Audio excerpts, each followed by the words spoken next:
Alors dans cette nouvelle vidéo, sur Slick, on va s'intéresser à la façon dont on peut dessiner dans la fenêtre des images qui proviennent de fichiers extérieurs. Donc ça peut être des fichiers .png, des fichiers .jpeg ou toute autre extension de fichiers images.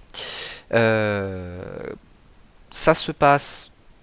Puisqu'il s'agit de dessiner, ça va se passer dans la méthode render, pour la simple et bonne raison qu'on a besoin du graphics, puisqu'on va vouloir s'attaquer à la zone de dessin. Et ça se passe de la façon suivante, donc je demande au graphics s'il est d'accord pour que je dessine une image. D'accord? Et dessiner une image, qu'est-ce que ça veut dire? Ça veut dire lui donner en paramètre une image, donc une variable de type image, suivie de deux coordonnées qu'on va appeler x et y, qui correspondent en fait de la même façon que pour les rectangles au coin supérieur gauche de l'endroit où on veut dessiner l'image.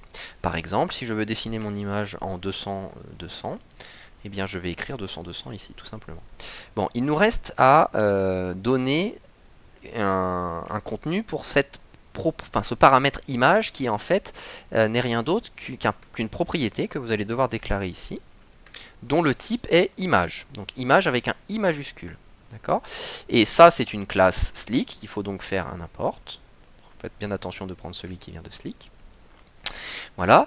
Et cette image, il faut la construire à partir d'un fichier image. Là, pour l'instant, vous êtes d'accord que je n'ai fait que créer un objet. Je n'ai absolument pas associé le fichier qui m'intéresse. Donc, pour faire ça, la première chose que vous devez faire, c'est rapatrier votre fichier à l'intérieur de votre projet. Alors là, je vais m'appuyer sur un TP du module, hein, et puis je vais prendre le fichier bomberman.psg que je vais glisser à l'intérieur de mon projet. Je fais copy files, et je me retrouve maintenant avec mon fichier bomberman.png directement inclus dans Eclipse.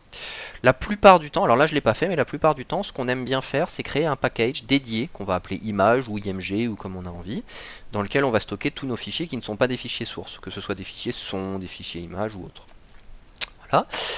Et il me reste donc à associer ce fichier bomberman.png à l'objet image que j'ai créé dans ma classe. Pour faire ça, je me place dans la méthode init, et j'écris image égale new image, c'est-à-dire je fais appel au constructeur d'image, et ce constructeur prend en paramètre le nom de mon fichier. Si jamais mon fichier se trouve dans un package, eh bien je mets devant le nom du package, on va le faire juste après, slash le nom du fichier. Donc supposons que je crée un package que j'appelle image, et que je glisse mon fichier dedans. Et bien voilà, pour accéder à mon fichier, je mets le nom du package slash le nom du fichier.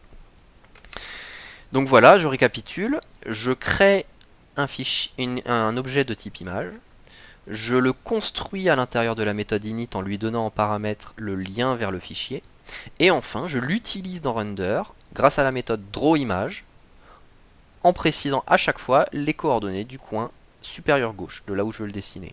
Et à l'exécution, eh bien je me retrouve avec ce que je voulais. Voilà, c'est tout. C'est une toute petite vidéo, mais qui a son utilité et qu'on réutilisera dans la suite.